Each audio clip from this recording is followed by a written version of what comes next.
চলুন আমাদের প্রিয় মসজিদটাকে সুন্দরভাবে দেখি। এই দেখুন 18 মসজিদ তৈরি হয়েছিল। ওই সময়ে সিমেন্ট ছিল না, সুতরাং এই চুন সুরকি দিয়ে এই সুন্দর কারুকার্যময় মসজিদ। এই গম্বুজটা ভালো করে দেখুন, 3 গম্বুজ দিয়ে তৈরি, যেগুলো তাজমহলের যে গম্বুজ আছে সেই আকারে তৈরি ছিল। ওই সময় যে সমস্ত স্থাপত্য আর মসজিদ তৈরি হয়েছিল সবই এই গম্বুজের আকারেই তৈরি। আমাদের এলাকায় তো দুটো আমার জানা আছে। আপনাদের এলাকায় যদি এই ধরনের মসজিদ থেকে থাকে প্লিজ কমেন্ট করে জানাবেন। এই মসজিদের আর একটু খসে যাচ্ছে, সো কমিটি ডিসাইড করেছে এটাকে রিনোভেট, বাইরের দিকে কিছু আর কিছু টেনশন পার্ট আমি দেখাবো। আর একটা দেখাবো ক্যালিওগ্রাফি করা আছে প্রাচীন যুগে, যেমন আমরা হরপ্পা মহেঞ্জোদারো দেখেছি, সেরকমই পাথরের দুটো ক্যালিওগ্রাফি আছে, যেটা আমাদের মসজিদে আছে। আর এখানে মসজিদের যে দেওয়াল কত চওড়া করে তৈরি সেগুলো আমরা দেখব। শুন ভিতরে মসজিদে এই যে এই বিমটা, এখানে দেয়ালও তত দেখুন কারুকার্য।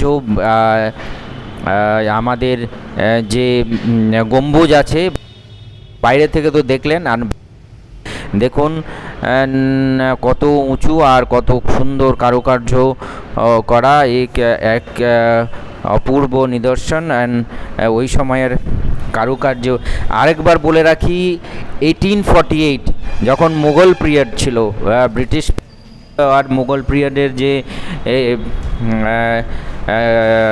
মানে মিলনস বলা যেতে সময়কার এই কারুকার্য, এর জন্য আমরা এই মসজিদটা আমাদের সত্যিই গর্বের। এগুলো ভিতরের দিকটা তো, আর একটা দেওয়াল যে এক্সটেন্ডেড পার্ট, যে মডার্ন মসজিদের যে এক্সটেন্ডেড পার্ট হয়ে আছে, সেখানে প্লাস্টারগুলো খসে পড়ায় আমাদের রিনোভেট হবে। আপনার ইনার পার্টটা দেখুন কত সুন্দরভাবে আছে, প্লাস্টারগুলো যদি একটু উইক হয়ে গেছে, এগুলো কখনো হয়তো রিনোভেট করতে হবে, কিন্তু এখন আপাতত আমরা এই সৌন্দর্যটাকে বরকরার রাখার চেষ্টা করছি। দেখুন গম্বুজ কত সুন্দরভাবে কারুকার্য করা, আর সত্যি অ্যাট্রাকটিভ।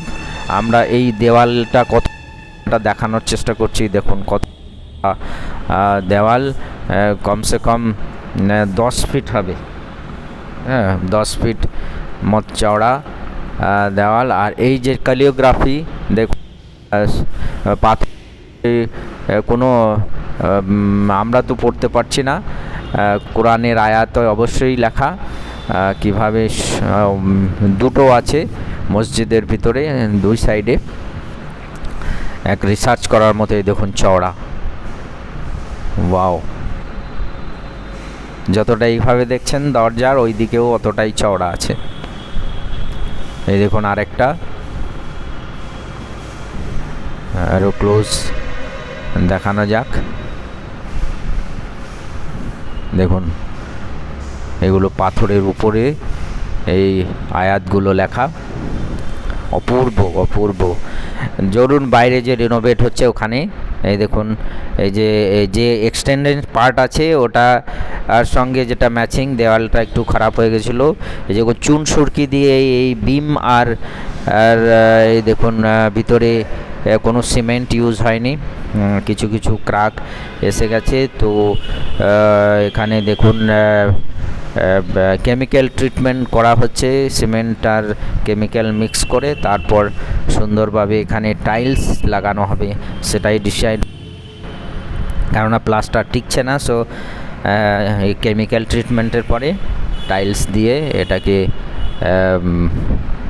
আরও সৌন্দর্যময় করার চেষ্টা করা হচ্ছে। যেমন আগে ছিল সেরকম তো সম্ভবই নয়, কেননা এই ডিজাইনগুলো তো পাথর মার্বেল দিয়ে করা সম্ভব হবে না। তবু এই চুন সুরকি কীভাবে গাঁথা আছে দেখুন, প্রায় 200 পুরনো এই মসজিদ এখনও অটুট আছে আমাদের কলোনির আমাদের এলাকার গর্ব। আপনাদের নিশ্চয়ই দেখে ভালো লাগছে। এই দেখুন চুনসুরকিটা আমি ভালো করে দেখানোর চেষ্টা করলাম।